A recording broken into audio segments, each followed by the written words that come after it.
হাসব্যান্ডকে একবার হাঁস রান্না করে খাওয়াইছিলাম। তারপর থেকে কিছুদিন পর, পর হাঁস নিয়ে আসে আর বলে ঠিক ওই রেসিপিতেই হাঁস রান্না করে দিতে হবে।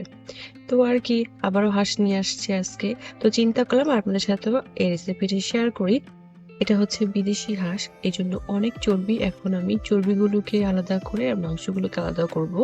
কারণ এত বেশি চর্বি আসলে খাওয়া যাবে না। হাঁসে একটু চর্বি থাকে, তবে এটার ভিতরে একটু বেশি চর্বি আছে। দেশি হাঁসে আবার এত চর্বি থাকে না। এখন আমি ভালো করে এটাকে ক্লিন করে গরম পানিতে অনেকটা সময় ভিজিয়ে রাখবো। কারো যদি চর্বি পছন্দ তাহলে সেক্ষেত্রে চর্বিটা রাখা যাবে। কিন্তু আমি সবগুলো চর্বি একটু, একটু করে ফেলে দিচ্ছি। কারণ হচ্ছে মাংসের সাথে চর্বিটা একদম লাগানো। যেটুকু সম্ভব আমি ওইটুকুই ফেলে দিচ্ছি। আর আমি অনেক ভালো করে ওয়াশ করে নিচ্ছি। আমি কিন্তু স্কিন সহকারে মাংসটা নিয়েছি। অনেকে আছে যে স্কিন খেতে পছন্দ করে না, সেক্ষেত্রে স্কিন ফেলে দিতে পারে। এখন আমি গরম পানিতে এটাকে ভিজিয়ে রাখবো।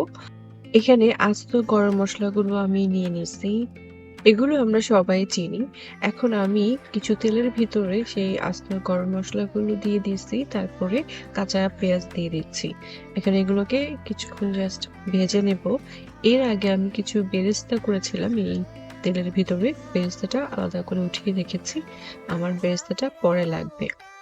এখন কিছুটা লবণ দিয়ে দিচ্ছি যাতে করে অনিয়নটা তাড়াতাড়ি ভাজা হয়ে যায় বা গলে যায়, এতে সময় বাঁচে। পরে আবার লবণ লাগলে তখন আমরা দিব। 2 টেবিল স্পুনের মতো আমি আদা রসুন পেস্ট দিয়ে দিচ্ছি। দিয়ে আবারও এটাকে ফ্রাই করে নিচ্ছি। আমার পেঁয়াজটা কিন্তু এখানে অলরেডি হয়ে গেছে। এখন গুঁড়া মশলাগুলো দিয়ে দিব। হলুদ, মরিচ, ধনিয়া, জিরা, গরম মসলার সাথে আছে পাপরিকা পাউডার। সবগুলো আমি একসাথে পরিমাপ করে নিয়ে নিচ্ছি। এর আগে আমি একটু পানি দিয়ে দিলাম যাতে করে মশলাগুলো না পুড়ে যায়। এখন আমি সেই পাউডার মশলাগুলো এখানে দিয়ে দিব। দিয়ে এটাকে একটু ভালো করে নেড়ে ছেড়ে আমি আবারও একটু পানি দিয়ে দিব। আর এই মশলাটার পরিমাণ কিন্তু একটু ঠিকঠাক দিতে হবে।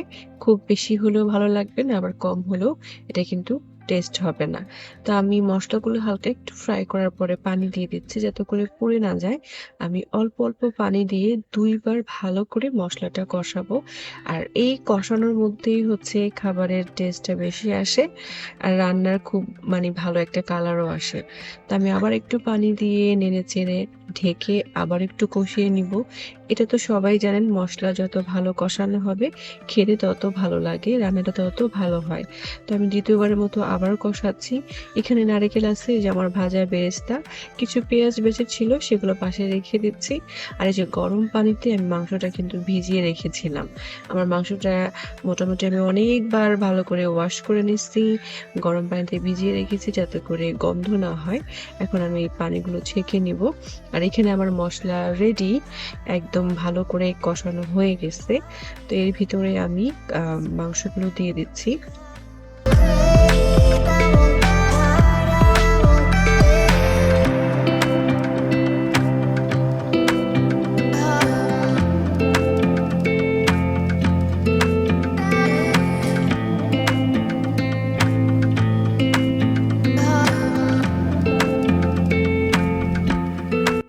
মাংস দেওয়ার পরে ভালো করে মিক্স করে নিয়েছি মসলার সাথে। এখন এটাকে ঢেকে একদম সিদ্ধ হওয়া পর্যন্ত রান্না করব। মাঝে, মাঝে কিন্তু একটু ঢেকেও দিয়েছি। যখন দেখেছি সিদ্ধ হয়ে গেছে তখন আমি এখানে নারকেলটা পেস্ট করে নিয়েছি আর সেই পেস্টটা এখানে এড করে দিচ্ছি। এটা দিয়েও আমি আরো ১০-১৫ মিনিট রান্না করব। এই নারকেলের পেস্টটা দেওয়ার কারণে এটার স্বাদ অনেক বেড়ে যায়। নরমাল থেকে দ্বিগুণ হয়ে যায়। তো চেষ্টা করবেন সবসময় হাঁস রান্না করলে একটু নারকেলের পেস্ট দিতে। ঠিক ১০ মিনিট পরে আমি কাঁচামরিচ দিয়ে এটাকে আবার ৫ মিনিটের জন্য দম করে রেখে দেব। টোটাল আমার নারকেল দেওয়ার পর আমি ১৫ মিনিট পর্যন্ত রান্না করেছি। এতে একদম নারকেলটা পরে আর কাঁচা, কাঁচা একটা বাইটও আসে নাই। একদম ঝোলের সাথে মিশে গেছে। তারপর লাস্টে আমি চুলাটা বন্ধ করে বেরেস্তা দিয়ে দিচ্ছি। দিয়ে এভাবে রেখে দিয়েছি গরম চুলার উপরে। তারপর যখন খাবারের সময় খাচ্ছি, একদম এত টেস্ট হয়েছে।